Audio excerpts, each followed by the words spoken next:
அனைவருக்கும் வணக்கம். டாக்டர் மெரில்ராஜ் மதுரையிலேருந்து பேசுகிறேன்.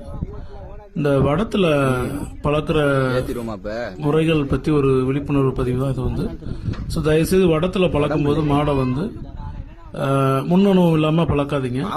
ஏன்னா சில நேரங்களில் அதிகமான நீளத்தில் கயிறு விட்டுறீங்க அல்லது குறைவான நீளத்தில் இருப்பதால இந்த மாதிரி எதிர்பாராத விதமாக அதை நீங்கள் பழக்கும் போது கீழே விழுந்து எலும்பு முறிவு ஏற்பட வாய்ப்பு இருக்கு. அப்படி எலும்பு முறிவு ஏற்பட்டுச்சுன்னா அதை சரி பண்றதுங்கிறது ரொம்ப கஷ்டம். ஸோ தயவு செய்து பழக்க உடம்பு போடும்போது அனுபவம் உள்ளவங்க கூட இருக்கணும் அப்படின்னு நான் விரும்புகிறேன். ஸோ அதனால் இந்த ஒரு பதிவை நிறைய பேருக்கு ஷேர் பண்ணுங்க. இந்த பழக்க உடத்துலையும் சரி எதிர்பாராத விதமாக அந்த மாதிரி முன்னங்கள் உடஞ்சதுன்னா அது சரி பண்ணுறது 3 to 6 மாதங்கள் ஆகிறது. எனவே முன்னெச்சரிக்கை தேவை. வடத்துல நீங்க பழக்கிறதா இருந்தா